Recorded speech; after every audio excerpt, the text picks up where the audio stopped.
नमस्कार प्रेक्षकांनो, S Marathi news वृत्तवाहिनी घेऊन येत आहे गणेशोत्सव निमित्त खास स्पर्धा एक आरती आपल्या सोबत आपल्या घरी। या स्पर्धेत आपण ही सहभाग घेऊ शकता। सहभागी होण्यासाठी संपर्क साधा 9067778005। नमस्कार, मी गौरी सूर्यवंशी, एस मराठी मध्ये आपलं स्वागत। बोलूया आजच्या बातमीकडे। महाराष्ट्र प्रबोधन सेवा मंडळ गेली 60 वर्षे नाशिकसह महाराष्ट्रातील 6 जिल्ह्यांमध्ये आदिवासी समुदायांच्या शाश्वत विकासासाठी शेती, शिक्षण, आरोग्य, आदिवासी उद्योजकता, विकास तसेच नैसर्गिक संसाधन व्यवस्थापन क्षेत्रात कार्यरत आहे। आदिवासींचे जंगलाबद्दलचे पारंपरिक ज्ञान, जंगलांच्या सपाटीकरणामुळे लुप्त होत जाणाऱ्या रानभाज्या आणि लोप पावत चाललेल्या चविष्ट पाककृती या सगळ्याला पुनर्जीवित करण्यासाठी तसेच जनमानसात याची माहिती सवुरदूर पोहोचावी यासाठी महाराष्ट्र प्रबोधन सेवा मंडळाने अंबाटे येथे रानभाजी पाककृती तसेच वनौषधी यांची माहिती देणार प्रबोधन अरण्योत्सव 16 रानभाज्यांचा हा कार्यक्रम आयोजित करण्यात आला। या महोत्सवात रानभाज्यांच्या विविध पाककृतीसह जंगली वनस्पतींचे बियाणे प्रदर्शन, आदिवासी संस्कृती दर्शन, पारंपरिक तारपा, पावरी नृत्य, पर्यावरण आरोग्य शिक्षण, कला संस्कृती, औषधी गुणधर्मांची माहिती, संसाधन व्यवस्थापन, नैसर्गिक संसाधनावर आधारित उद्योजकता या विषयांवर मार्गदर्शन या आयोजनात आकर्षण होते।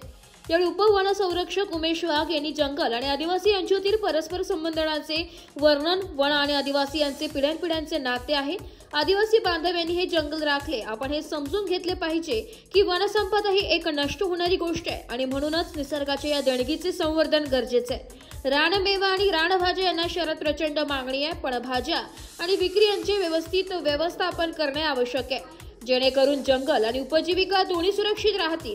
सुरगाणा तालुक्याच्या हवामान आणि सांस्कृतिक वारसा लक्षात घेत कृषी आणि पर्यटनाची उपलब्धतेही आपली लक्षात घेता त्यावर काम केले पाहिजे। लोकांच्या भल्यासाठी मंडळाकडून होत असलेल्या कार्यात वन विभागाकडून शक्य ती मदत आम्ही नक्कीच करू असे आश्वासन दिले।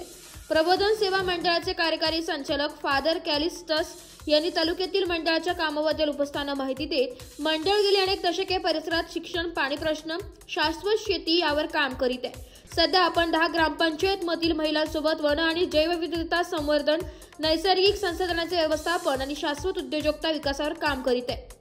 याचाच भाग म्हणून मंडळ दरवर्षी 25,000हून अधिक स्थानिक प्रजातींच्या झाडांची लागवड शेतकऱ्यांना आणि महिलांना सोबत घेऊन करीत आहे।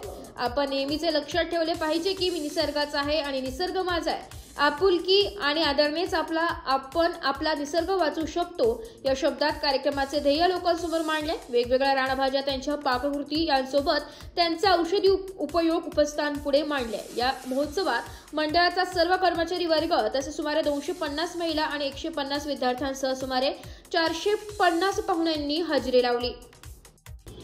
एस मराठी न्यूज साठी रतन चौधरी, सुरगाणा। अशाच नवीन ताज्या घडामोडी जाणून घेण्यासाठी आमच्या एस मराठी न्यूज चॅनलला लाईक करा, शेअर करा, सबस्क्राइब करा आणि बेल आयकॉनला क्लिक करायला विसरू नका।